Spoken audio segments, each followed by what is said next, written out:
Now at 6 and streaming on crossroadstoday.com, how the food bank of the Golden Crescent is dealing with the growing need for food. Why the city of Victoria is removing downtown crosswalk art. And we'll show you a Victoria man going all out for Halloween night. We'll be talking about how nice the weather will be with all the little goblins and witches little flying around tomorrow. And then the question is, how long will this lovely weather last? All that coming up in a moment. And tonight we have Thursday night volleyball action with the first round of the playoffs going all around the state of Texas. We'll highlight all the teams that are playing tonight later on in sports. You're watching 25 News now at 6. Good evening and thank you for joining us. I'm Don Brubaker. Shauna Curry is on assignment. 1 in 4 children face food insecurity and 1 in 5 adults face food insecurity as well. 25 News Now reporter Ray Mosley spoke with a few local leaders on how to better understand and handle this issue. Food insecurity has been a constant issue for the Crossroads area. By working with partner agencies, the Food Bank of the Golden Crescent president, Robin Cato, says she's able to provide food to those in need, including giving out backpacks of food for school-of-age children on the weekends. I am blessed to be able to get to do this. My team and I are passionate about helping those that need our assistance. That's what we're here for. The Food Bank isn't the only organization on a mission to keep food on the table. Mark Hinojosa is the executive director of the Victoria Christian Assistance Ministry. He gets supplies from the food bank and offers free service for people who can't afford stable groceries. Hinojosa feeds 1,500 families a month on average and says he's seen the need for food steadily increase over the last several years. The foundation of what it was built on is trying to feed the hungry. And who doesn't go hungry? Who doesn't need food? With rising food costs, cuts to government assistance programs, and other current economic challenges, the food bank and VCAM resources are limited. But Cato and Hinojosa say they're committed to providing the most basic need to those in our community. Ray Mosley, KVU TV, 25 News Now. All crosswalk art in downtown Victoria must be removed under new TxDOT regulations aimed at eliminating non-standard roadway markings. TxDOT this month issued a statewide prohibition against, quote, political messages, artwork, or any other non-standard markings that may compromise safety, unquote. Removal of the crosswalk art will start November 3rd. Then an asphalt seal will be applied to the crosswalks and pedestrian stripes will be repainted where necessary. The process is expected to take about 2 weeks. 9 crosswalks in downtown Victoria were painted in 2022. A Cuero man faces an arson charge. Cuero police arrested 31-year-old Jacob Rodriguez after they got a report a man was starting a fire in the 100 block of East Newman. Officers chased him for 4 city blocks before he was contained near the DeWitt County Jail parking lot. Authorities say Rodriguez resisted arrest and 1 officer used a taser. Rodriguez, also facing evading and resisting arrest charges, is in the DeWitt County Jail in lieu of bonds totaling $64,000.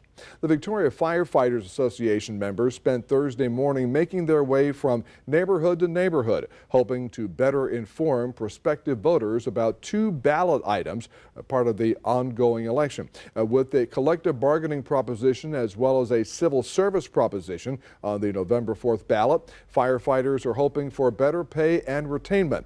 Justin Tunches says he has seen a tremendous amount of turnover at the Victoria Fire Department, which has led to the loss of mentors with more experience on the team. We're keeping our hopes very high. You know, we've had a lot of great interactions. We're just trying to get as much voter turnout as possible. We want a lot, like I said, we want to get betterment for the city. We want a long-term commitment for our employees, because if we keep our experience, it's going to make a better fire department for the city. Members of the Victoria Firefighters Association will be at the Dr. Patty Dotson Public Health Center through the end of early voting on Friday as well as on next Tuesday, Election Day. And early voting for the November 4th election ends tomorrow. A total of over 2,100 people voted early in person and by mail through Wednesday. That is 3.7% of registered Victoria County voters. Early voting wraps up at the Dr. Patty Dotson Public Health Center through 7 tonight and tomorrow, 7 a.m. a.m. to 7 p.m. Election day is next Tuesday, November 4th. On the ballot are 17 proposed amendments to the state constitution, as well as a collective bargaining proposition in the city of Victoria and a proposed sales tax in Bloomington. All right, let's go to Mac Pettis with a first look at the forecast. And Mac, we had another red flag day for the warnings, high fire warnings all over the crossroads today. Yeah, the big concern, of course, was the wind that was pretty strong yesterday and half of today. Thing is, the wind's going to decrease for tomorrow, so hopefully we won't have to deal with it. But right now, for the crossroads all the way south, we're under the red flag warning. No outdoor burning is recommended. But tomorrow, how nice will it be for all the little scary ghosts that are going to be running around the streets? We'll talk about that and what the weekend holds coming up in a moment. Don, back to you. Mac, thank you. It's a heartwarming reunion months in the making. After disappearing during a cross-country move, a beloved cat finally made it home. 12-year-old Eddie went missing inside a hotel wall while his owner was moving from New York to Texas. 5 months later, he was miraculously found and reunited with his family, thanks to a microchip, a generous community, and a lot of love. The veterinary clinic stepped in to help, setting up a GoFundMe to cover travel costs. The community rallied together, raising more than $2,000 to reunite Eddie with his family free of charge. He was a bit traumatized, and we were on a time crunch to get back here so we could turn in the U-Haul, and we had to leave, and I cried like a baby. Someone found him. They turned him into the Humane Society. Thank God he's chipped, which I'm a pro-chip advocate now for if you love your pet, get your pet chipped. So Eddie is now settling into his new home in El Campo, safe, sound, and no longer curious about hotel walls. Kim Plummer announced she is running for re-election for Victoria County District Clerk. Plummer served as District Clerk for 5 years and was previously appointed District Clerk by a unanimous vote of the 4 district judges. A lifelong resident of Victoria, Plummer began her career in the District Clerk's office after graduating from Victoria High School in 1989, where she worked for 7 years. She has worked a total of 34 years for Victoria County. If you see news happening, call our newsroom at 361-576-0026 or send us an email at staff@crossroadstoday.com. If you're looking for a place to take the trick-or-treaters Halloween night, there's one house in Victoria really ready for the big night. Jamie Dorsett has been decorating his house on the 400 block of Williamsburg Avenue for Halloween for 18 years. This time around, it's bigger than ever. Dorsett told us 50 pieces total are on display, 25 of them animatronic, and that he adds something almost every day. He said he started building the display October 1st. His mother decorates the dollhouse in the front yard. Dorsett says he does not have a game plan. It's just whatever feels good. He also gets suggestions from friends. Yeah, we're ready. We got the candy. We got all the candy we need. We'll put out some more stuff today and maybe a little bit tomorrow, whatever. There's always something you can add to it since it's Halloween, but yeah, it's going to be fun. Now, this is night video of Jamie Dorsett's Halloween fun house. He says on Halloween night, almost everyone in town comes over for trick or treat. And yes, he says he has enough candy. Remember to subscribe to our YouTube channel, Crossroads Today. Hit the like button and click the notification bell. Then you can see Crossroads Today on YouTube. And stay with us. Coming up on 25 News now at 6. A South Texas city faces an issue with a deadly insect. Also ahead, we'll tell you about another major federal program affected by the government shutdown. It's a conversation many avoid, but one community is breaking the silence. The fight against HIV isn't just medical, it's personal. We want to make sure that we ask the correct questions so we are able to understand who potentially could have a reason rather than a risk. I think that's a softer way to talk about testing for HIV or for PrEP. Join Carolina Astrain for Ending HIV, a 25 News Now Extra, tonight at 10.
A neighborhood in the Corpus Christi area is dealing with Africanized bees, commonly known as killer bees. Victoria Balderrama reports it's raising concerns for residents and their pets.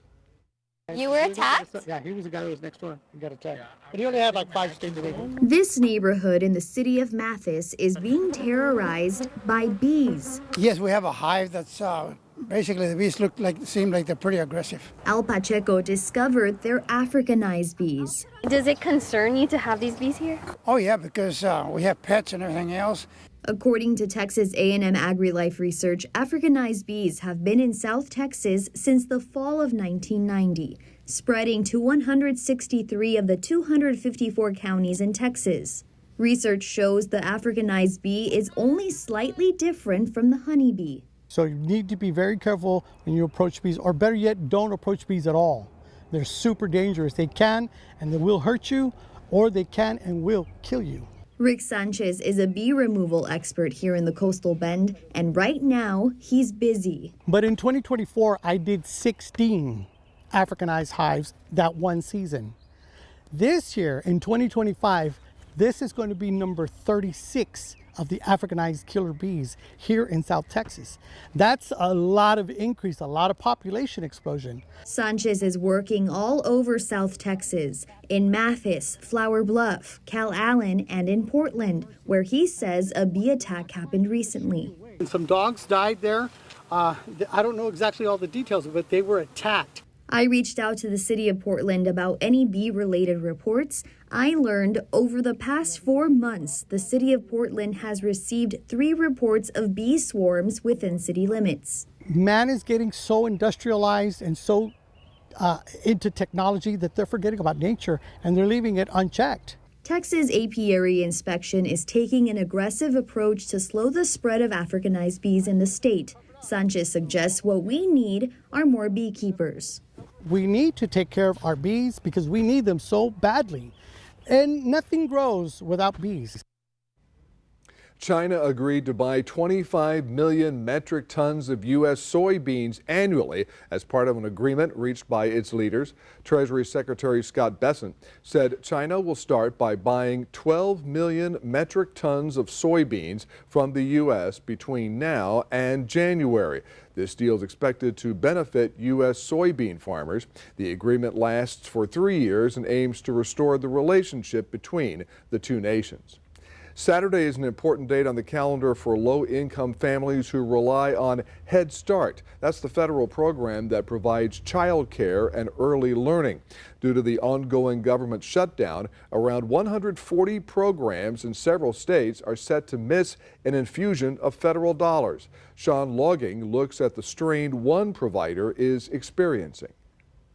It's a place Jade Sadler's 2 kids have come to love. They've opened up more. They're learning, communication and skills like sharing and, just being an outgoing person. Her 5-year-old and soon-to-be 2-year-old started attending Youth in Need's Head Start program in St. Charles County this year. It's one of the services the nonprofit provides for children and families. It's not just like a daycare for your kids, it's a resource for your family. The federal government shutdown means Youth in Need's Head Start is feeling the strain. Not having Head Start, Jade says, would impact many working families. It's going to hurt the kids, I feel like, more in the end because you're taking away that structure.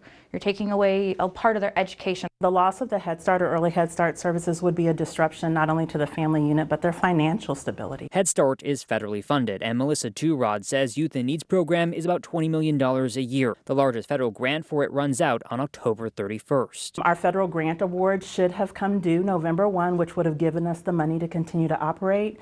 But because of the shutdown, there's no one there to process that paperwork. So the money is in limbo. Serving about 1,200 children in 5 counties in the city of St. Louis, Youth in Need is tapping into its contingency funds to keep Head Start open through the end of November. But that will deplete about a quarter of its fund. 75% of our families are working families, either working or in school. So our inability to open our doors would have drastic impacts. They would have to make choices on whether they're going to work or not. They hope Congress maintains its bipartisan support for this program and the shutdown ends. It can be resolved soon, because I don't want to lose it for my own kids, but, I don't want other families to lose that. To get more news, weather, and sports, come to our website, crossroadstoday.com. At least 2 newlywed couples from Texas weathered Hurricane Melissa as it slammed into Jamaica on Tuesday. Hunter and Casey D. Bishop of Tyler arrived at their resort in Montego Bay on October 20th. They learned about the approaching storm on Friday, shortly before their planned departure. Their flight was canceled, and the resort began boarding up windows and making preparations for landfall. John Wesley and Wendy Smith of Gerald also rode out the storm after arriving in Jamaica last week for their destination wedding. Yeah, really amazing how big and bad that storm was, and really we've had pretty minimal loss of life. I mean, I'm sure we've lost somebody, but it could have been an absolute catastrophe, but I guess they got the word out on time. That's the good stuff. All right, folks, 72 right now. A pleasant evening out there, and got up to a comfortable 74 today. Temperatures are below where we're supposed to be, but tomorrow it's a big day. All the little witches and goblins are going to be rolling around. What weather will they have? We'll have all that coming up in a moment.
Well, folks, we are looking at some very nice weather as we head on to the weekend. Of course, today we have the red flag warning.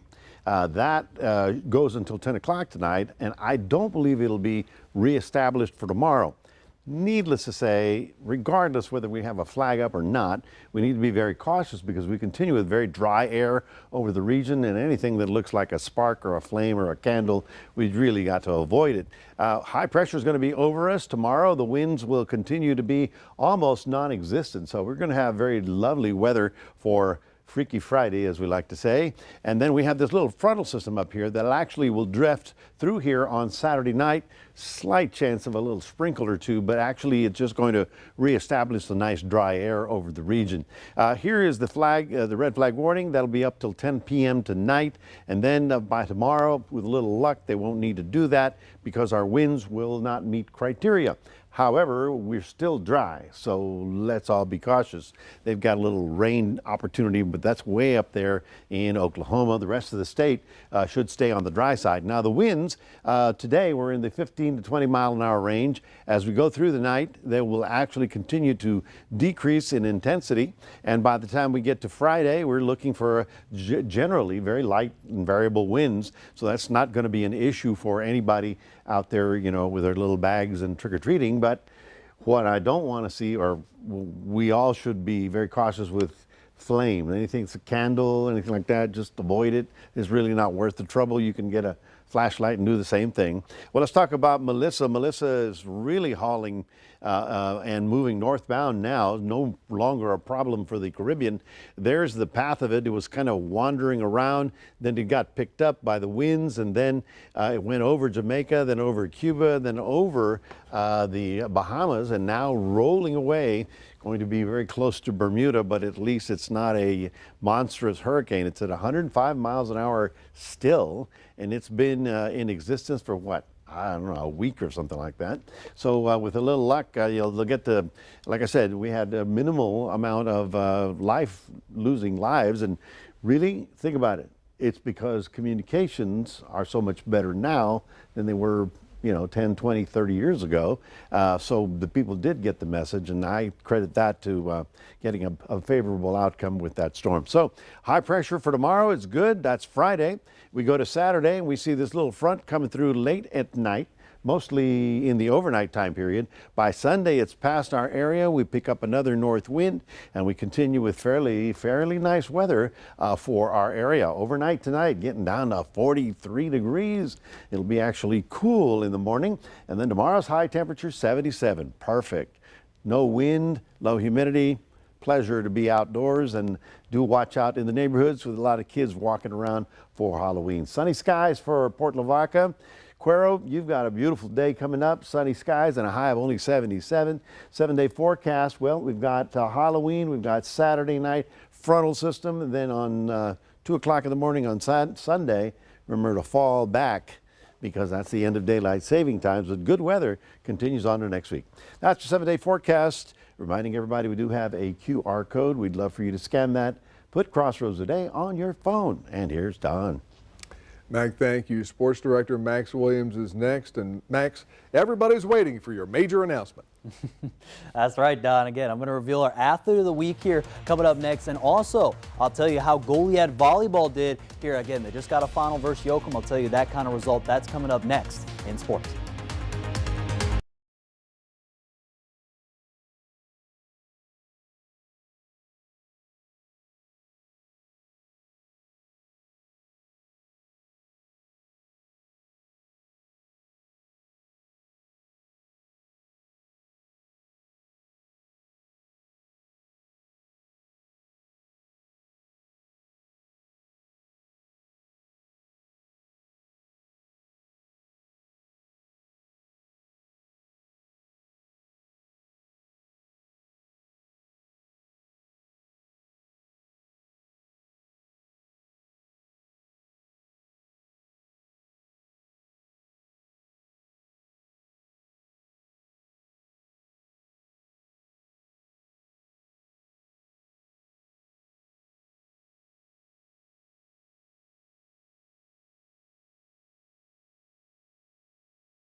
All right, everyone. So last week we gave our Athlete of the Week to Calhoun libero Lainey Wood. Well, tonight we're going to talk about the first round of playoffs starting up here on the hardwood. And so we're going to give it out to Victoria West middle hitter and Emily Parker. Here's more for our Athlete of the Week.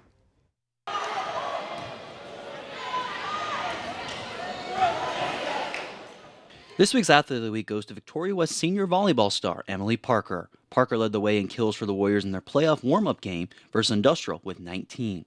She also recorded her 1,000 kills in her high school career on Monday night as well. She highlights how getting 1,000 kills meant to her. I feel very accomplished. Like all my work for 4 years on varsity, really just paid off. It feels really good. I mean, I thought when I got my injury that I was going to make it, but I mean, that was my goal by the end of senior year was to get 1,000 kills, and I'm just really happy to get it. Getting this accolade for Parker wasn't about her, she said. It's about her teammates. Them, I mean, they were very supportive. I mean, always encouraging me. They were the ones pushing me to get to 1,000. I mean, anytime I would be in my head, I mean, they were there to help me. Having this team-first mindset on the court, head volleyball coach Garrett Gomez appreciates this and glad she's been a force for this team. On the team just really shows that, she's doing such an amazing job. She's really bringing the team mentality, not the me mentality, and that's really, really evident on and off the court. Having her on the team is such an amazing breath of fresh air. With Parker helping the Warriors win versus Industrial, she's ready to go far into the playoffs and wants to make one last run for her senior year. Obviously trying to get pretty far in playoffs my senior year, but I mean, obviously the main goal is just to work as a team. I mean, do what we can. I mean, and just go ball out. Parker and the Warriors open bi-district round versus Carnegie Vanguard Rhinos going on right now. We'll have the highlights later on tonight. Congrats to Emily Parker for being this week's Athlete of the Week. All right, let's check out this week's fishing report, where it's going to be sunny but a little bit chilly, though, this weekend. But if you're going around Coleto Creek, it's going to be slow at 91 degrees. It's going to remain the highs at their 90, the lows at the 80s. And bass fishing, again, is very slow still with the crappie as well. Are fair in the area around Coleto Creek. Then at Rockport, it is good at 85 degrees. I haven't talked about Rockport in a minute. So the trout are fair on live shrimp in the flats along the channels, and redfish are great on shrimp there in the sand pockets around the mangroves area. Then finally in Port O'Connor, it is good at 78 degrees. The rainbow redfish up to 45 inches around the schooling through the jetties and from the back of the days towards Bird Island area. So again, got good and good around Rockport and Port O'Connor, a little bit slow at Coleto Creek. Now I mentioned though tonight against the bi-district round of volleyball playoffs, and again we have multiple teams playing tonight. We have Shiner, Yorktown, Goliad, Yoakum, Hallettsville Industrial, Cuero, Calhoun, Bay City, El Campo, Victoria West, and East. And Refugio is going to play tomorrow, but we had a final score as Goliad actually hosted Yoakum today at St. Joseph High School just across the street, and Goliad would win in 3 sets. So they're either going to face the Crystal City Javelinas or the Randolph Rohawks in the area round. We're going to have more highlights, scores, updates later on, and post-game interviews for 25 News Now Sports at 10 p.m. Now, even though we have a lot of volleyball playoffs going on, we have 2 Week 10 football matches here going on Thursday night. Goliad is traveling out to Ranzas Pass there. That game's going to start at 7 p.m. as Goliad trying to respond after they lost to Edna last week. And the St. Joseph Flyers, who tonight are traveling out to San Antonio area to face the St. Anthony Yellow Jackets in district play. They're 6-2 right now for the Flyers, 0-1 in district, so trying to get back on track versus St. Anthony's tonight. And that's going to do it here in sports. Don, back to you. Max, thank you, and we're back in a moment. Trick or treat or more. Find out how much the Mega Million jackpot will be worth on Halloween.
And finally tonight, the largest Mega Millions jackpot ever offered on Halloween is up for grabs tomorrow. Wow. The big prize jumps to $754 million after no ticket matched all 6 numbers drawn Tuesday night. There's been a drawing on Halloween 6 previous times in Mega Millions history, but none of those produced a jackpot win. If a winner is declared, they'll take home $352.8 million in cash. That's a lot of trick-or-treat chocolates right there. Perfect candy corn. Yeah, get it all for the candy. Yeah. Oh, absolutely. Oh, man. You have to buy your own dentist included in that. And with that, you could probably buy your own dental building. Yeah, probably could. Probably could. Well, of course, tomorrow's the big night. All the kids dressing up, and of course, even some of the anchor people are going to be dressed. Really? Anyone I know? I'm sure we have a luncheon, and we're all going to dress up for lunchtime. So that's I dress up as me. It scared people for decades. It works. Folks, things are looking really nice for tomorrow. The winds will continue slowing down, and we're looking for a sunny, mild day, getting up to about 77 in the afternoon. So evening temperatures will be very comfortable, not particularly cold, but it will be cool by the end of the night. But then by that time, all the little witches and goblins should be in bed by then, you know. Otherwise, looking great for Saturday, but Saturday night, we fall back it's the end of daylight saving time. Thank you, Mac. Thanks for joining us. We'll see you tonight, 25 News Now at 10.